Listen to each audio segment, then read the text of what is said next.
Now, our next topic is the angular momentum of a particle. It's a new thing for you. What is the angular momentum? Right. Although its complete derivation will be similar as the previous one, very much similar to the previous one that you will feel. But what is actually the angular momentum? So first you can write the angular momentum of a particle. You can write angular momentum of a particle rotating about an axis. Angular momentum of a particle rotating about an axis is defined as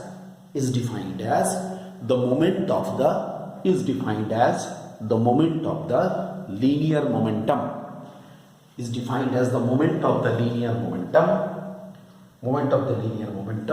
of the particle about that axis. This is the angular momentum. So that means moment of the linear momentum is the angular momentum, and its definition is very similar to the torque.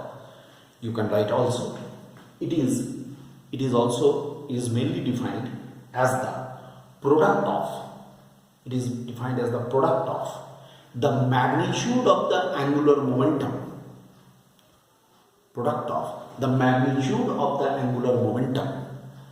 and perpendicular distance of its line of action from the axis of rotation. That means, what is angular momentum? L should be equal to here P into T. Look, I am telling you what happens. Let us consider a particle P in the xy plane again, and it is acted upon by a linear momentum P vector. Small p is the notation for the linear momentum P vector. What will be its line of action? It will be just produced from here. Perpendicular is drawn. This distance is d. Then according to its definition, it is the product of the magnitude of the linear momentum and the perpendicular distance between the line of action of this linear momentum from the axis of rotation. Where is the axis of rotation? Actually, you can say the axis of rotation is passing through the point P, like this. Point O के through से axis of rotation pass कर रहा है. ये axis of rotation इसके through से. Then what will happen? P into T. Again, we can say in right angle triangle OPM, what we shall have?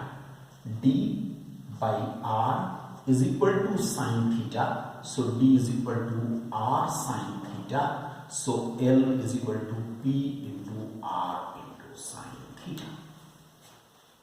Look, here also P into R into sine theta. I can write L. L is the notation for the angular momentum. Just like the torque, you can feel here there was the force, here we have the linear momentum.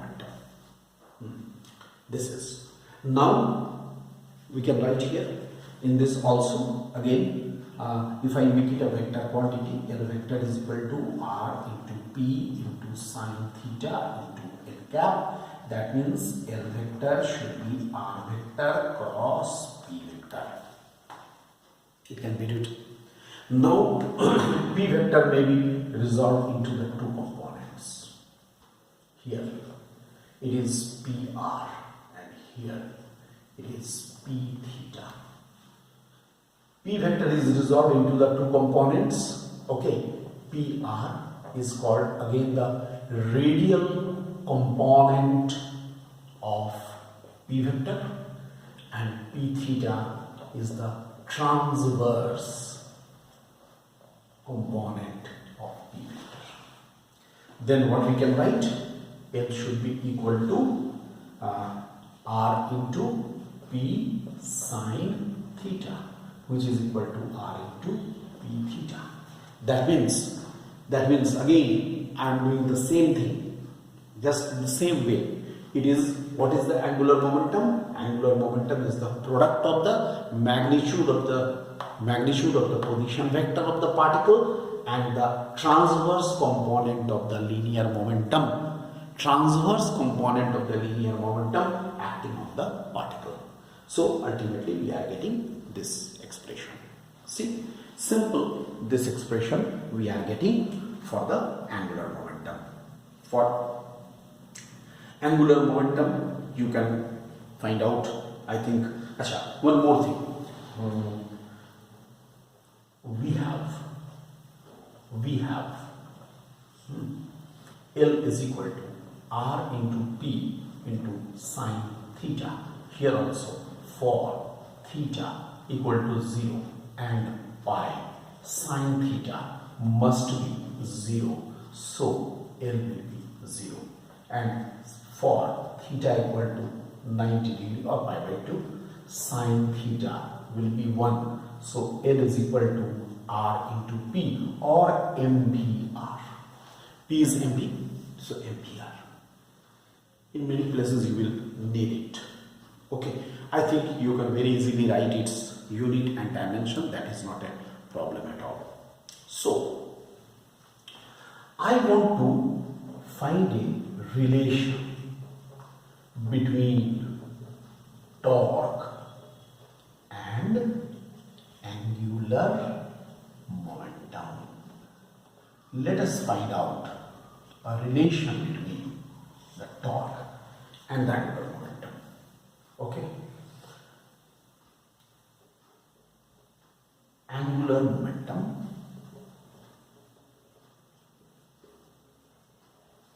L vector is equal to R vector cross P vector. We have seen it. So differentiating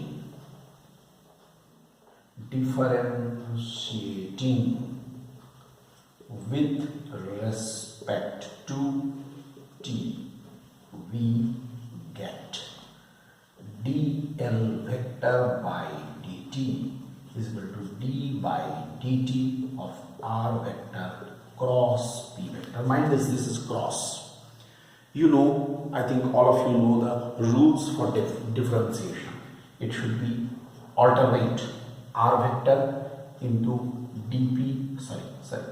r vector cross dp vector by dt plus p vector cross dr vector by dt. I hope all of you remember alternately in the differentiation. Whenever the product case is there, we do it alternately.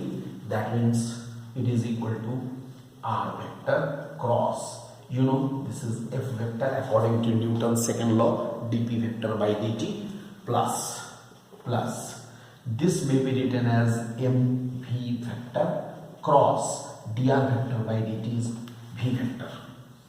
And dear students, if you are remembering the cross product very clearly, v vector cross v vector is the null vector. Two similar vector, their cross product will be two equal vectors, their cross product will be 0. So I can simply write it here, dl vector by dt is equal to this, which is equal to r vector cross v vector plus 0 vector. I can simply write it is null vector, that is 0 vector. See, this is. So what is this? It is 0 vector, r vector cross f vector. We have already discussed. It is tau. How much it is? It is equal to tau vector. So finally, what we are getting? Tau vector is equal to dl vector by dt. We are getting ultimately this. It's a vectorial. It's a vectorial proof. The proof is vectorial. Just observe it.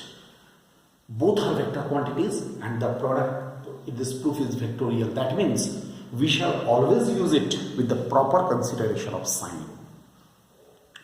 Proper consideration of sign is to be used. Alright, this is regarding the whole thing. This is the angular momentum of a particle and relation between torque and the angular momentum. It's also very important. Alright, so I think we keep it today up to this mark. Thank you.